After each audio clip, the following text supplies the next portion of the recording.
Hi guys, Elle here, welcome back. Gonna try and bang out some tarot deck reviews for you over the next week or so. And I wanted to do this deck right here, especially kind of right away because it's another one that there is not a ton of information on out there, and it is a fucking incredible masterpiece of a tarot deck. And I moved it to the front of the line also because Lisa over at Mindful Tarot is considering doing a little challenge with this deck. Instagram, YouTube, I'm not sure how she's going to go about it just yet, but it looks like a really interesting challenge, designing spreads and stuff, and that'll be in the month of June. I'll put a link below to her latest video where she talks about it a little bit. She also... we were talking a little bit about the pronunciation of this deck. I've heard people pronounce it a million different ways. I myself have pronounced it a million different ways. I've heard Cheimonette, Cheimonette. But Lisa kind of brought up a good point. She's not 100% sure either. But the word where it comes from in Greek, Cheimen, we think it's pronounced Cheimen. So the pronunciation might be Cheimonette. The Greek word, by the way, means storm, and et is little, so it's little storm. But it's good. It's like the productive chaos of creativity. That little storm, you know, and it really is how I feel about this deck too. To me, it's a very almost psychological deck. That's how I've always looked at it. You know, while it's very clear that Eden Gallanter, the woman who did the art and created the entire deck, that it's clear that she's studied, like she's a knowledgeable lady. Oh my God, you can see it when you read her book and when you look in the symbolism on the cards and everything. You know, she studied Jung. She knows psychology. She's clearly studied mythology and Eastern philosophy, and she even knows, you know, tarot history. She studied Marseille and the different tarot traditions, lots of stuff, the occult and esoteric symbolism. However, she never explicitly, you know, references those things in her book, or there's no, you know, occult symbols strewn about the cards. And what she's done is created an incredibly accessible deck. Not only beautiful, but accessible for everybody, you know? While it's not the type of deck that I would create if I was creating a tarot deck. I love all my esoteric and occult symbolism. I enjoy that language. I speak that language. So for me, this deck it challenges me in a really, really cool way. And at the same time, it never leads me down to any path or something with the imagery that I don't agree with. And I love that. She's got an amazing grasp of what she's getting at in each card. It's a deck that's meant to be read intuitively, you know? It's designed for that. So it's got a special place in my collection. I love reading with this deck. Yeah, and then it's ink and watercolor. I'm gonna flip the camera down again and do a complete walkthrough. I think I'm gonna go about things the way that I sort of have been, where I'll show one card at a time and talk a little bit more extensively about what's going on in the major arcana, and then go through the minors a little bit more quickly. I'm still figuring out this whole tarot deck review video thing, so if you guys can help me out, let me know how this is working for you. Any feedback you have, I'll definitely take under or into consideration. If you want me to shut the book up and just show the cards, or move a little bit quicker, or I don't know, any feedback helps. All right, let's do it. Hang on, guys. Alright guys, this is the box that the Cheimonette Tarot comes in. It's sort of your standard, kind of not too flimsy, but a little flimsy of a box, you know. And then it's actually an 80 card deck. This would be card 81 actually, but that's just a little, was this an introduction to the tarot. In this, it's a little message from Eden Gallanter. Sorry if I mispronounced your name. Just explaining that she likes, or she thinks it's cool for you to use your intuition and free association with this deck. What's it say at the bottom here? I love this. Don't feel unqualified to use the cards or to give others readings. In a very real way, we are all making this up as we go along. That's kind of a beautiful message, right? With some artwork up there. And she talks a little bit more about using your intuition and things like that up there. Okay, so the other couple of extra cards that you get are extra world cards. There's 3 versions of the world card, and when we get to it, I will show you all 3. It's pretty cool. Normally, when they give you 2 versions of a card, I am just drawn to one, and the other one will just stay out of my deck, and I just won't use it, you know. But this one I actually do.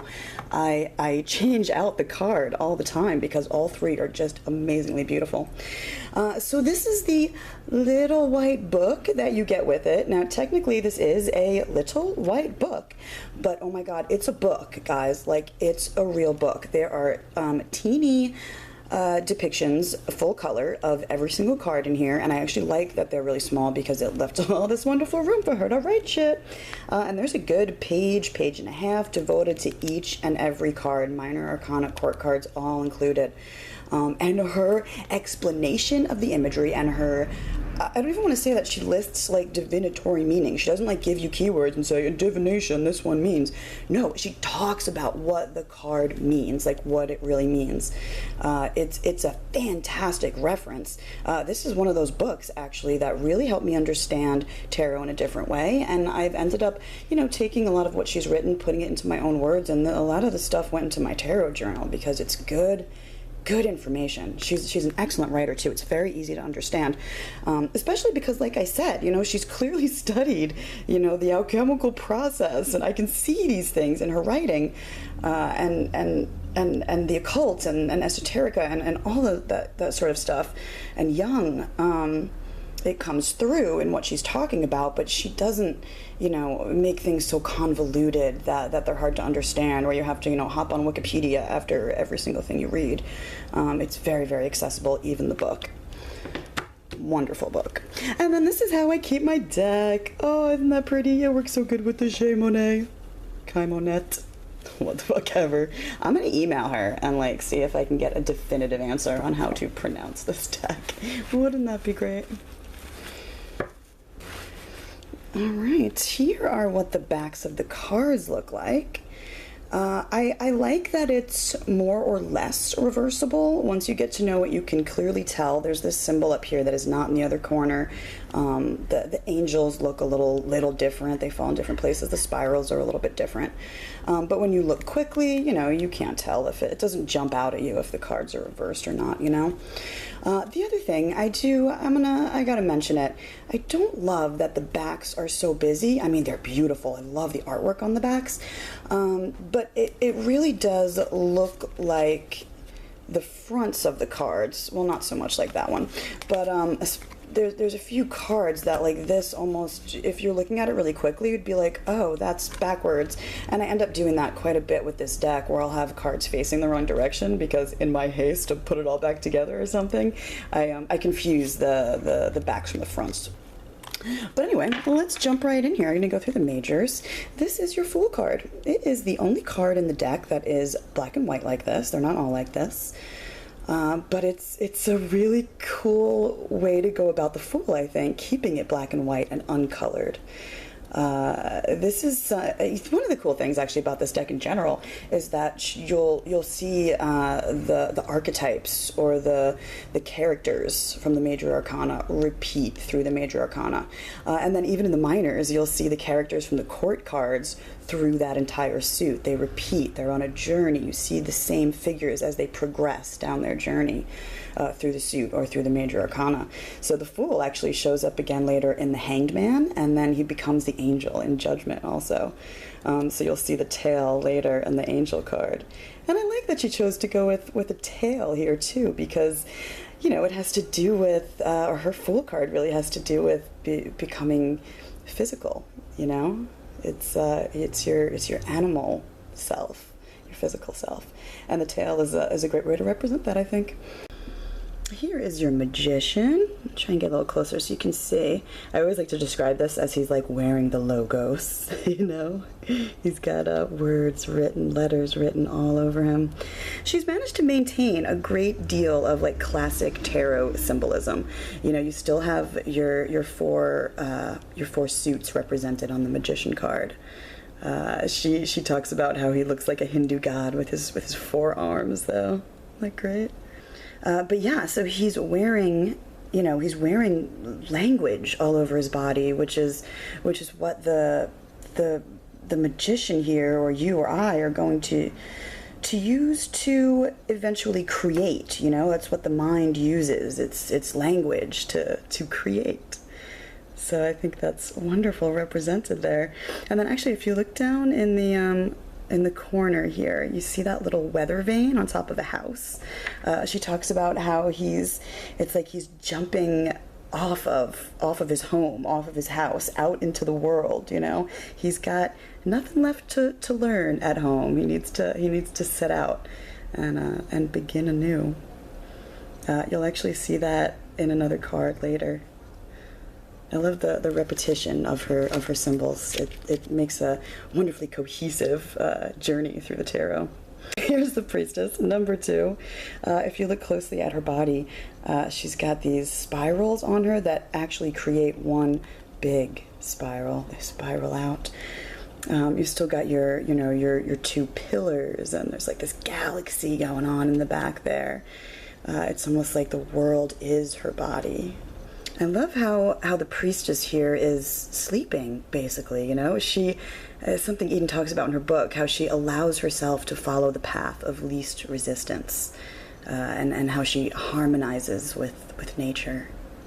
See what I mean about the lack of explicit occult symbolism? You have spirals and other ways of portraying these ideas in symbolic form.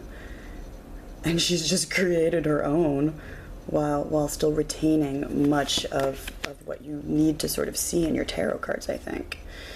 Oh, this is one of my favorite Empress cards. That's a card I have a hard time connecting with very often. And this one I just adore. Isn't she beautiful? So there's these stars behind her too. Can you see that? They form the shape of a heart.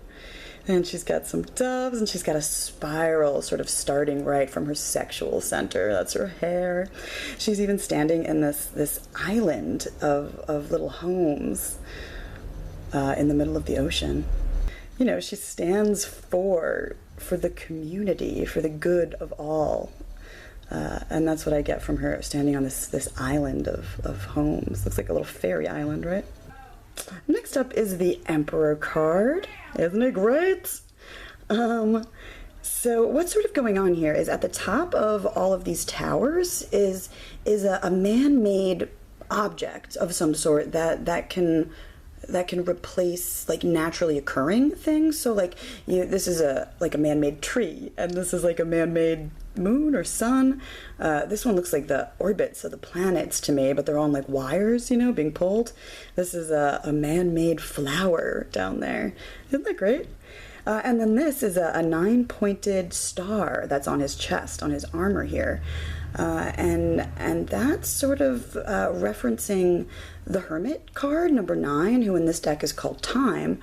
And she's also going to cool away with the Hermit. We'll get to him in a second, but he's more like Father Time, like how you'd see him in a lot of old tarot card decks. And she's put that here because she says, like, time is the only thing that the Emperor fears. And that's because he fears release and freedom from the world.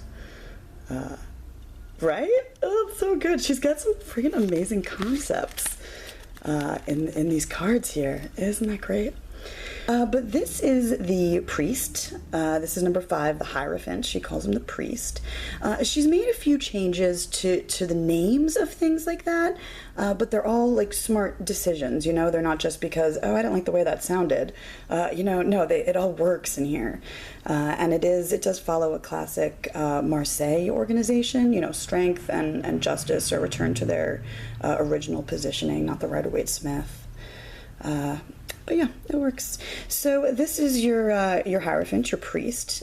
He's blindfolded. He's carrying a scythe. He almost looks more like a statue of death here in this one. And that's supposed to be the High Priestess returned at his feet down here, and she's sort of there just as like a reminder that consciousness is eternal. And then number 6, instead of the Lovers, it's just called Love. And this is one of my favorite cards in the deck, man. Look at that. They are attached. Isn't that neat? And then that word in there is Atlas. And then there it is. If you look in this angel's hand here, he's holding another T.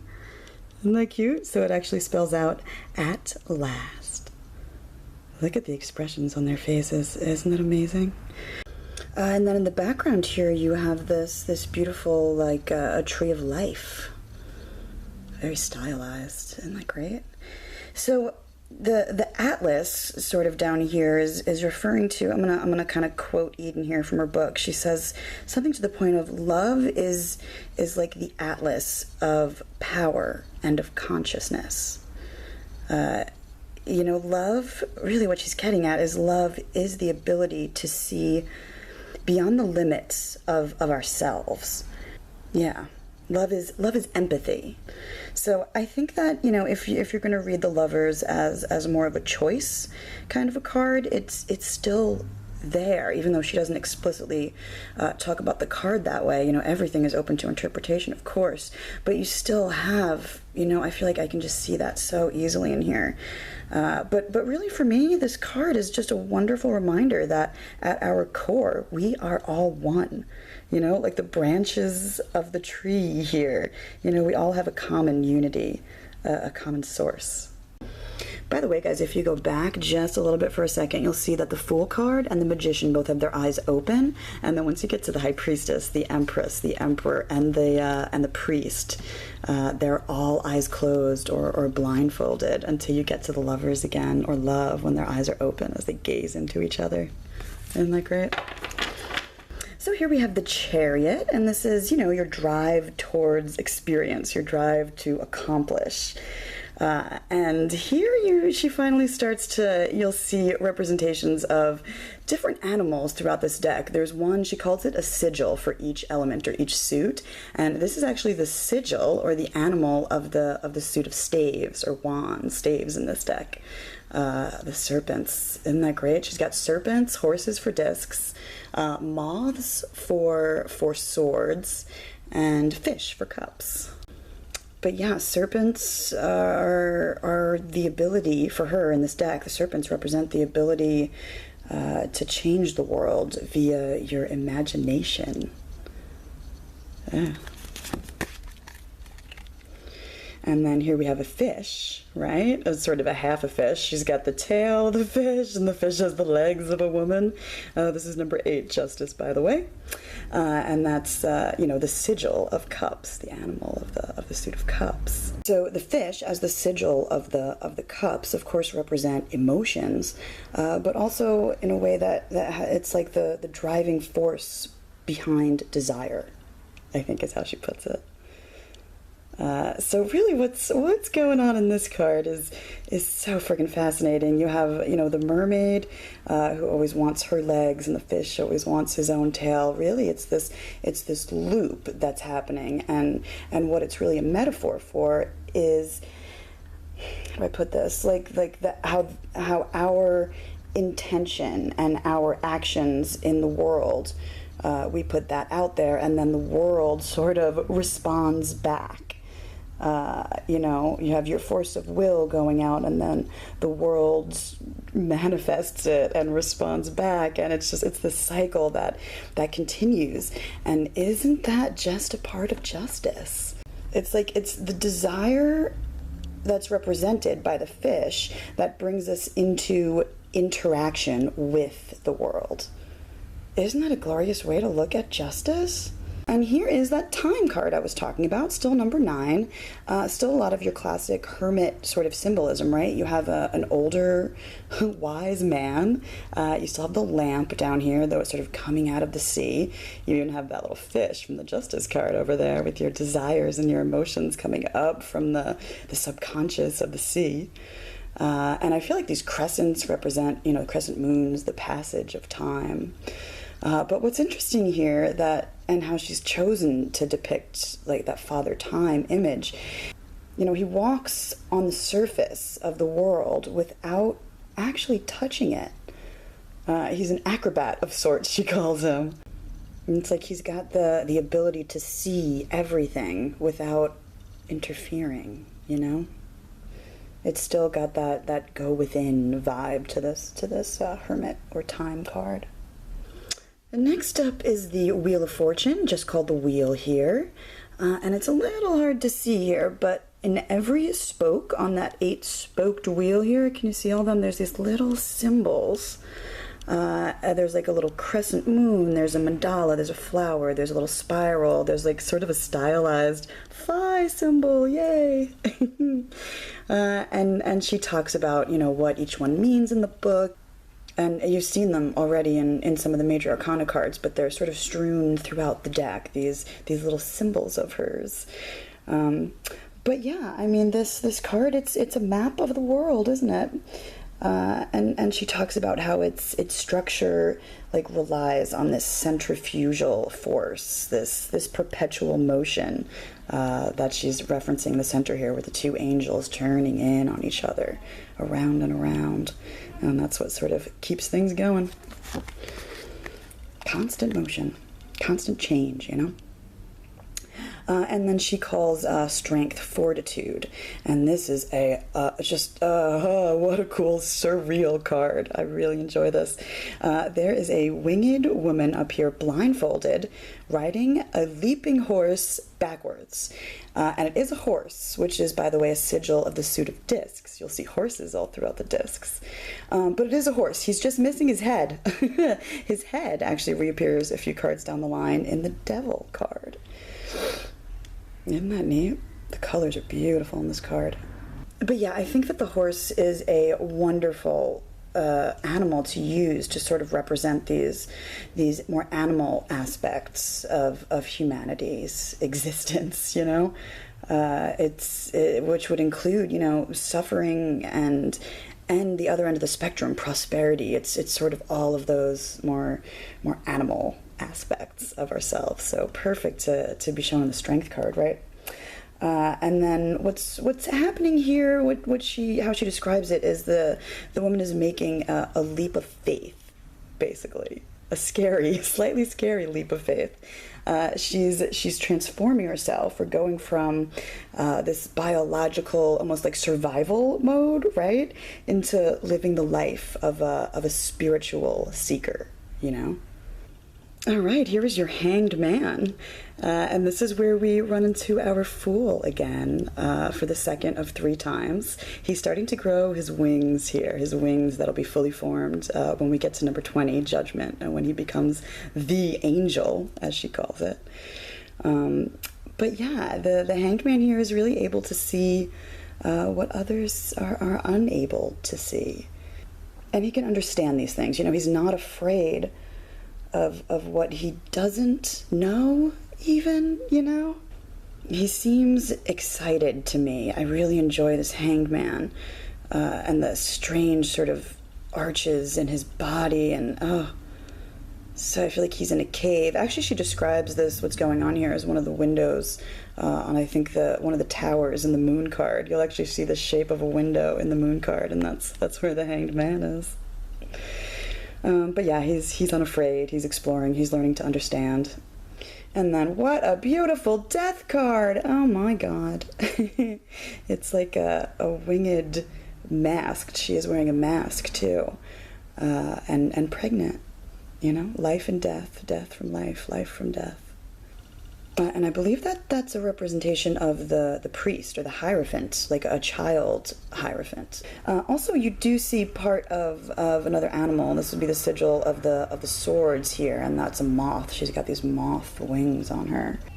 And I think that's really cool that she's put, you know, a reference to the swords and the air and the mind, and that whole mental capacity in the Death card, because I think rational thought, as she sort of describes it, is, you know, where you inevitably end up. It's the realization of suffering and mortality in the world.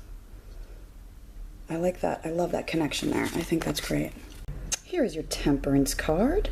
She's sort of what has survived the Death card here. And I love that it's not, you know, your classic depiction of the 2 cups of water being poured into each other. I love what she's done. Instead, she's gone with a fish, a winged fish, excuse me. It's like two animals in one, and it sort of represents the two different directions that you can travel here, right? You can go deeper into the sea of the subconscious with the fish, or higher into more heavenly or worldly kind of realms or experience, I should say. It's the inner world made manifest, right, in the outer world. That's what temperance is here. It's still that union of opposites. There's a beautiful balance here. What's inside being brought out. Next up is the devil, and there is that horse's head from the fortitude or strength card. Kind of creepy, actually. This card's a little creepy. I really enjoy it. So what she's sort of getting at here is how our thoughts, right, can confine us, how they can trap us, and how the devil oppresses us in that way. He sort of convinces us that there's nothing better out there, you know, that there's no other way, that there's no such thing as freedom, that there's no such thing as love. So you just give up, you know, you're like, what does it matter? And isn't that just a wonderful aspect of the devil card? And then you have little angels down here again, and they're hiding. They don't want to see this. They don't want to think, you know? Isn't that a fucking amazing tower card? You have your serpents of the imagination sort of flying all around the tower. The tower has an eyeball in it. He's looking at you there. There's even, you see that, those crashing waves at the bottom. It's still, you know, a personal crisis, destruction, you know, confronting beliefs that were perhaps based on false assumptions or unsteady ground, you know, that whole thing, that catastrophic change is really happening here. Whoopsie. And it's a need to adapt. I like that she's gone with the serpent, especially for this card, because, you know, it's a common thing with the tower representing your chakras and that kundalini energy. So yeah, I love that one. And here is your star card. I believe there's supposed to be, again, the tree of life and the tree of knowledge over here, but I love how she's sort of rising up out of the water into the sky, you know? She talks about this card as having to do with elevating the focus of your desires to a much higher standard. I think it's cool too that you can see, she talks about this also, the reflection of what is above in the water. It's almost like the world that she's left behind already had hope in it. Hope existed here, as above, so below, but she or we just didn't realize it, you know? So we're moving up and realizing, and yeah, that hope was inherent in the sea of her subconscious. She couldn't see it, you know? And here is your moon card. That's, remember that shape up there that I was talking about in the Hanged Man that we saw in that card? That's literally, you know, one of the windows that the Hanged Man is hanging in. You can't see him in there, but it's cool to see that. So you still have a lot of your classic classic tarot in general symbolism going on here. You have, you know, your two towers, you have your eclipse, you even have sort of the two dogs howling at the moon, although they're like dog-headed people howling at the moon here. And really how she talks about this card is that it describes or represents your objective inner reality, that inner landscape, and how it's both sort of confusing but also inspiring. Ain't that just the moon card? Amen. And that brings us to the sun. Okay, here is where you see that weather vane from the Magician card again. Isn't that cool? It's actually like buried in the earth now. And one of the things that she's focused on heavily in this card, and I love it, is the different directions that things are pointing. Like the weather vane is pointing in like different directions at once. The woman here in this card, she's got little weather vanes on her shoes or attached at the ends of her feet, pointing in opposite different directions. And what those represent, the one in the weather vane is sort of like, experience is everywhere for the taking. And the one on the woman here, because she represents consciousness itself, is that consciousness is everywhere, all directions, everywhere, all at once. It's everything. So this is the magician here, actually, the man in that image, being sort of wrapped, intertwined with his other self is what the woman represents here. And I love that it's still a depiction of that Heros Gamos that you see in the Sun card, this union of opposites, this enlightenment, this union of wisdom and power. It is joy, it is satisfaction. And you really do get that feeling from this card too, don't you? It's absolutely beautiful. And here in number 20, called the Angel in this deck, it's your Judgment card though, we see the Fool for the last time. He's still got his tail here, right? A reminder that he still has his humanity, And what else here? This is the card of resurrection.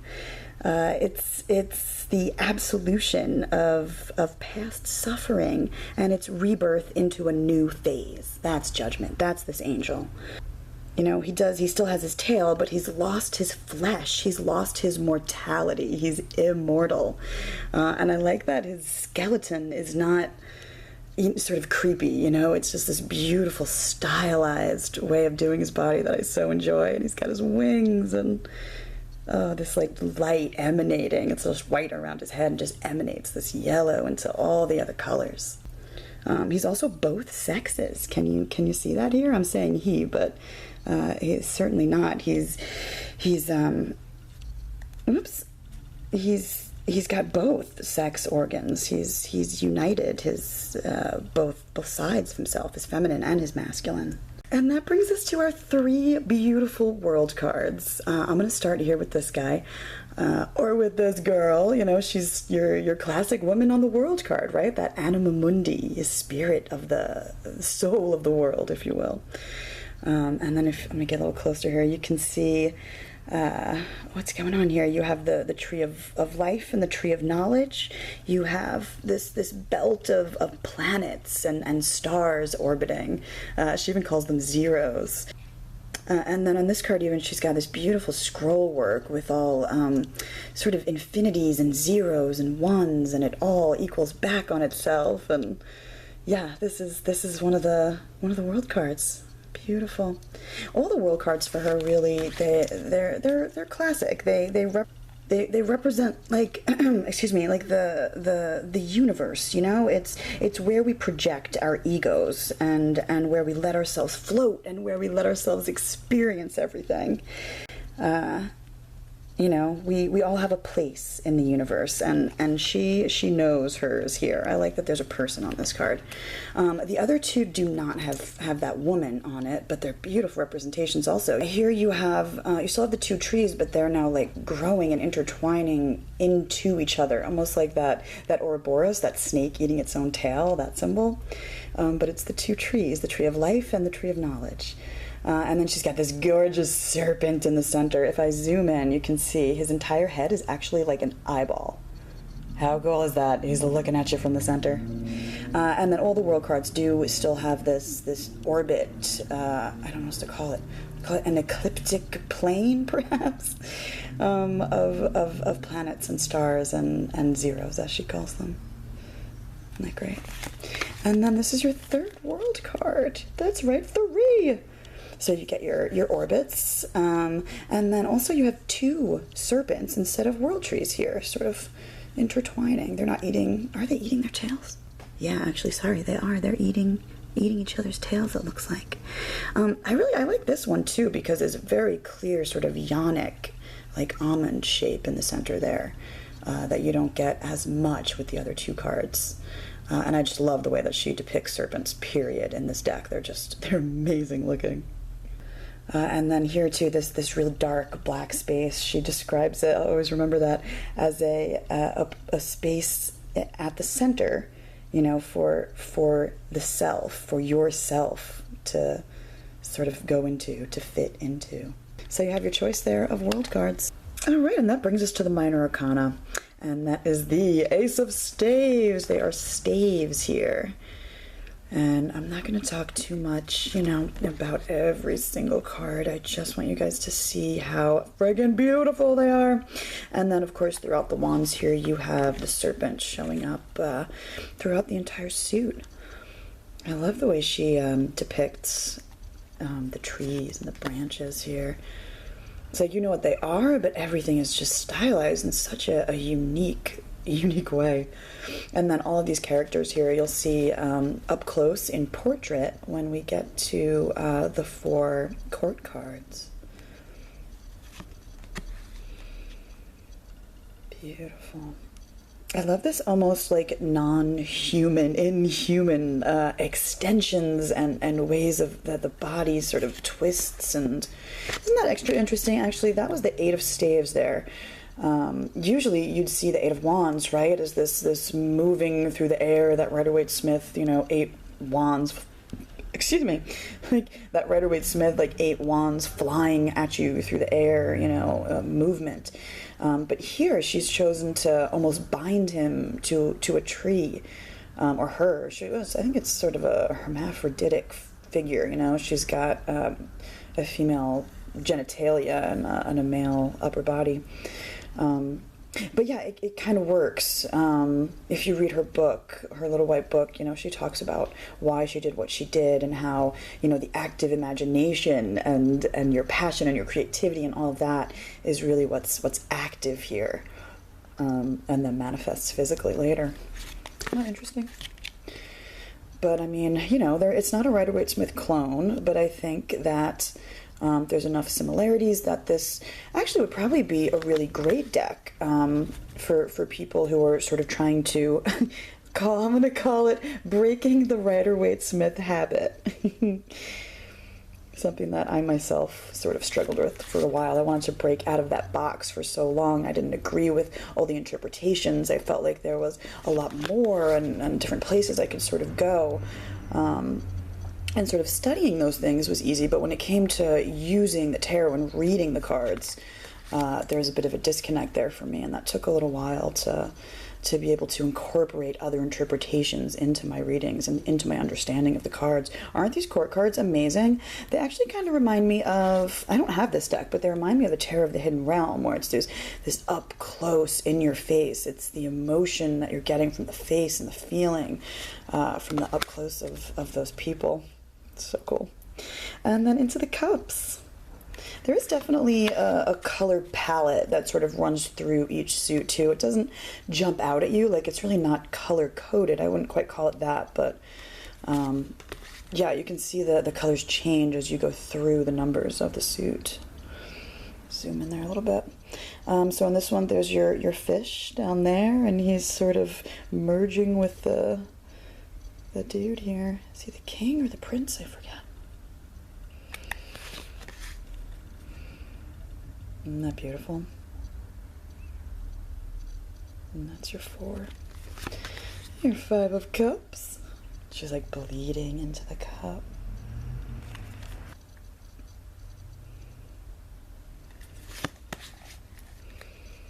Seven of cups.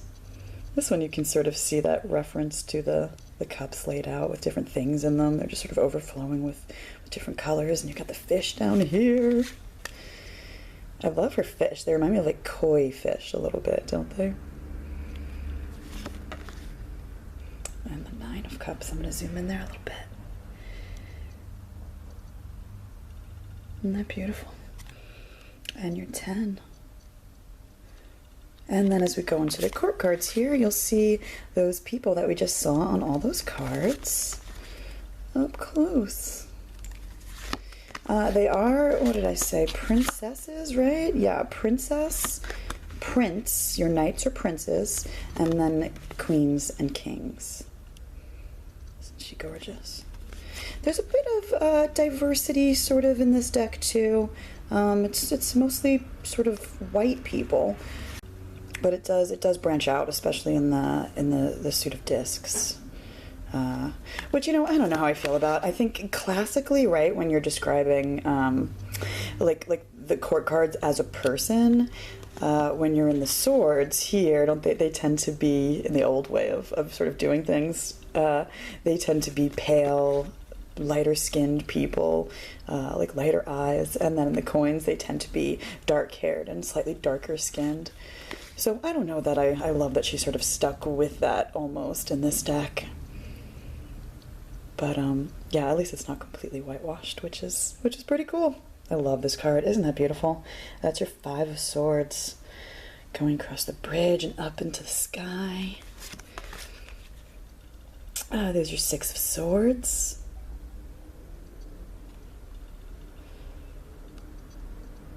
Right. And here's your Moth. He's being stabbed. Can you see that? He's sort of climbing up between 2 stones. Talk about being stuck between a rock and a hard place. Your 9 of Swords. Enjoy her. There's a dark feeling to that card, I feel like. The big moon in the background. And your 10 of Swords. You have 2, there we go, 2 figures, both being stabbed. The blood even is sort of soft, you know, it's not spooky, creepy, gross kind of thing. And then you have your 2 trees in the back again. Oh, I so enjoy that princess. She looks like badass, right? Nice Prince of Swords, too. Reminds me of Johnny Depp or something. And your queen. And your King of Swords. And on into the discs, guys. Last suit here. I love the coloring of the discs. This is probably my favorite suit, actually, in the Minor Arcana. Isn't she gorgeous? And this is where you'll see all your horses. The sigil of the discs. That one's very shamanic, I feel like. Oh, I just adore this card, too. Isn't that great? Simple.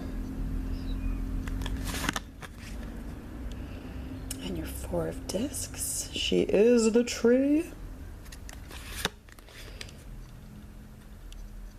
Yeah, your suns and your moons and the 2 trees.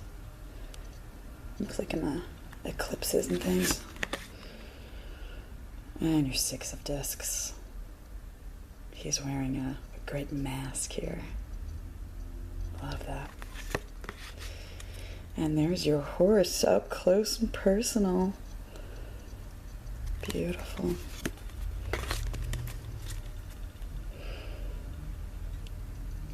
Horse again, and the 8 of discs. I'm telling you, you guys, when you read her book, it really helps pull everything all together. Oh, I love this card. Your winged horse. I'm gonna zoom in a little bit.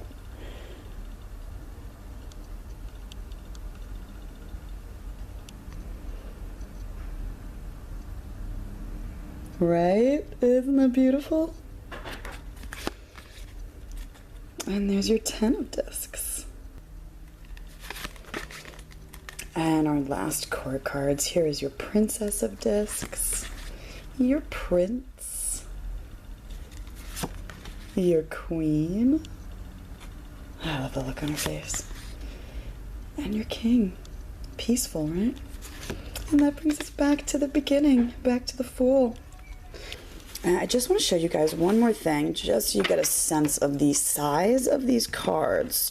So this is the entire deck. I actually still have the 3 world cards sort of in there. You can see it's just a little bit thinner than a regular Centennial Rider-Waite-Smith edition kind of thing. And the cards are, whoop, get on camera, are pretty much about the same thickness. They're, this deck, the Cheimonette, is ever just like microscopically wider than your standard tarot size. But can you see that?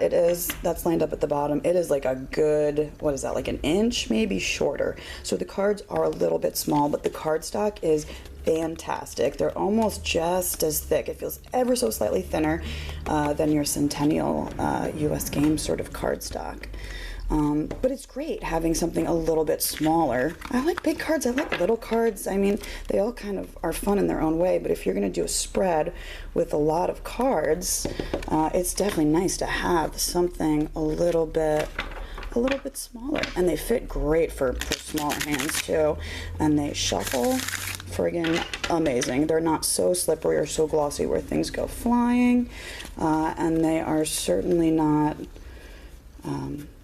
sticky or anything. They have very smooth, sort of ever so slightly coated, you know. They're not super reflective, but not completely matte either. It's a nice deck, cardstock wise, and a fucking amazing deck, imagery and meaning and depth wise. Oh, and I did edge mine with a black Sharpie. When you first get it, of course, your edges would be like a pure white. They were white. But because there's black borders on the back and black borders around the front, nothing distracting. They're very simple. I love black borders. I was able to go in and just give it a nice, clean look on the edges. Yeah, if you guys can get your hands on it. It's not hard to find, actually. You can go to, I'll put a link below, to Eden Gallanter's website. I think it's Cheimonette or CheimonetteTarot.com. I'll put it below. You can order the deck through her, and she has more information up there. And I believe you can still even find it on Amazon. I see it up on eBay all the time. I did get mine through Amazon. Yeah, beautiful deck. Thank you so much for watching, guys. I'll see you next time. Bye.